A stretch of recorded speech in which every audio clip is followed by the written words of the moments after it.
I know what you're all thinking. Dr. Cho, what happened to your hair?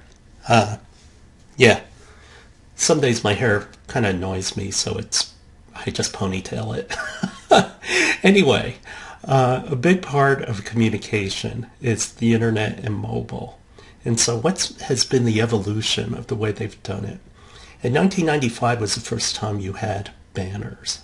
And then in 1997, that's when people really started, that the internet started spreading out enough. Keep in mind, the internet really didn't hit the American market in any kind of significant volume until 1995. And then in 1997, that's when you started getting viral effects taking place. And then by 1999, that's the first time they had permission.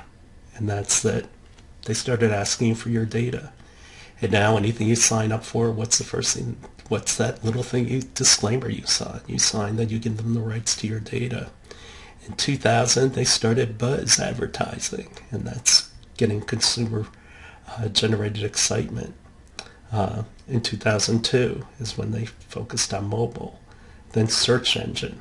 Again, the power of search engine, even though search engine is not cheap.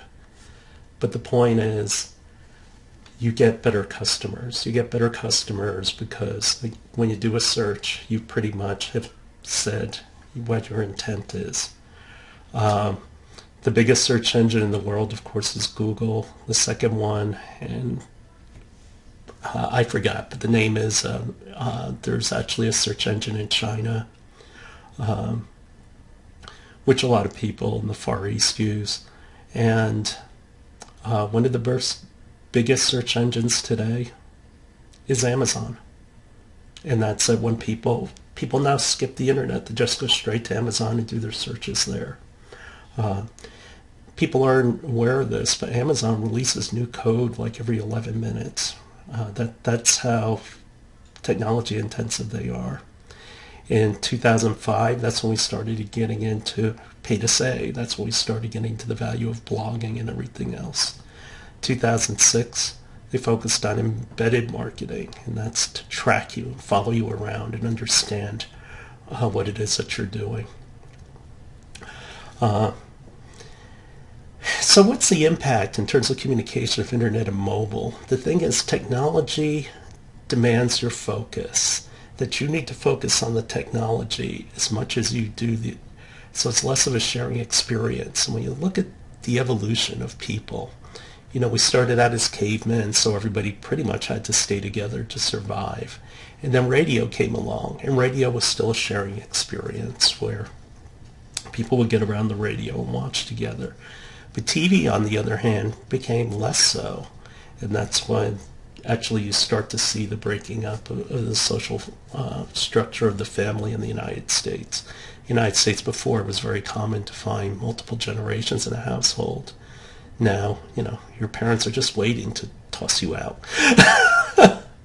And now we have the age of the internet where we could be in contact with a lot of people, but in terms of intimacy, we could be totally alone. And so what are we trading off with that intimacy? Knowledge and buyer power, that we can create virtual communities of buyers. And so does all of this work? Well, when you look at response rates, yes, direct mail actually and the telephone actually have the highest percentages. And I've come to the conclusion that the USPS exists mostly to deliver junk mail. But anyway, the telephone is still the highest. Now, here's the problem. The thing is, if your phone is ringing, people are still tempted to answer. The problem is of course, the more physical it is, the harder it is to get high volumes. It's easy to send out 10 million emails. It's hard to make 10 million phone calls. In terms of cost per acquisition, internet displays are actually the most expensive. But why are willing people to pay it? Because again, you might have this higher percentage of good quality customers, and that's why paid searches and all are still used quite a bit. terms of ROI, email has the best ROI. However, the thing about email is it ends up in your inbox and it's spam. So the question is, how do you get somebody to open it? At least with the newspapers and the flyers, you glimpse at it. So if the graphic is compelling enough, maybe you'll look at it more because you got to throw it out or something. On the other hand, email, you could just erase it with never opening it. Now, the following data is based on this kind of breakdown in demographic. In terms of mobile, these are the different ways, and we'll talk more about mobile when we get to digital, but in terms of mobile ads, you can have web ads, SMS, multimedia, video, TV. There's a lot of embedded ads. In terms of mobile stats, the click rate is about 3.6 to 4%, and conversion is 5%. And cost per 1,000 impressions, which means you actually engage it, it's about $6. And so what are the goals when they use mobile? Again, it's all not just about selling. It's about advertising, lead generation, and brand awareness. What's my conversion rate? If this is the case, how much is it costing me? And I'll let you do the math, but here's the solution so you can look at it yourself. But what we find out is that the conversion rate is actually 33%, which is okay. But the thing is, once you can get people to trial, as you see, the percentages go up quite a bit. Whereas down in awareness, you're looking at 3 to 5%. Your social media strategy, and everybody has one now, impacts every corner of your enterprise. And so what's your objective? You're basically trying to form a relationship, and that's what social media is about. The thing about social media is that it's conducive to some businesses more than another, but even the most technical businesses now are on social media.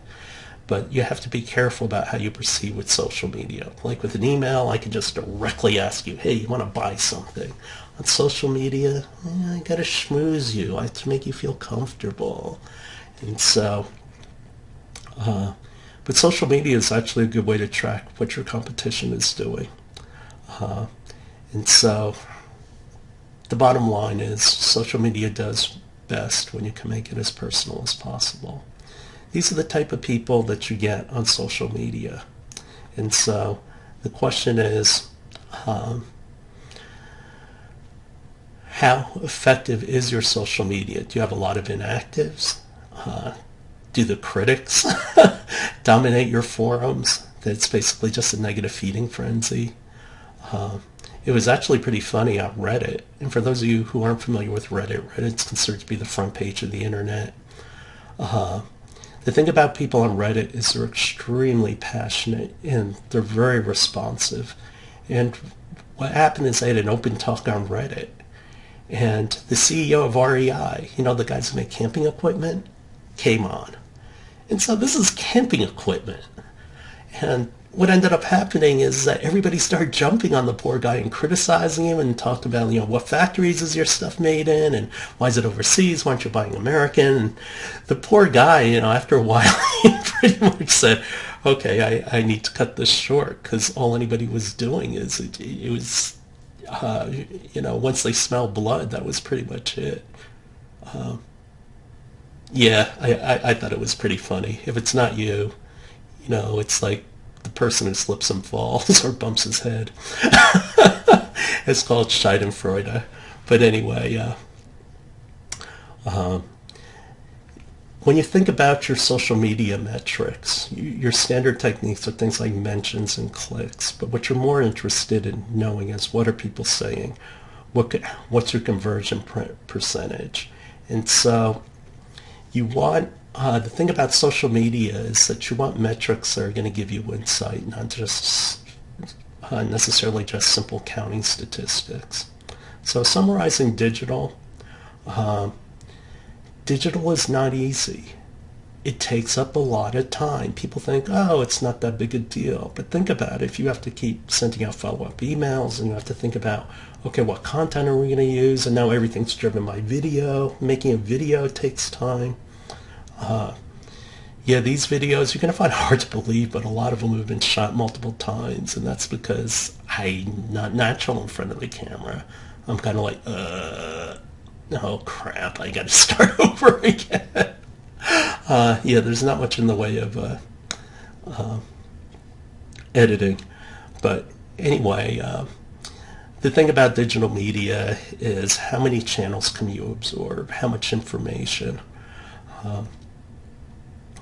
For example, a lot of people have hundreds of friends on Facebook, but how many do you actually talk to? And so what it comes down to is that you're using your social media, again, to support different parts of the funnel. And so we'll wrap up the rest of this lecture in the last video.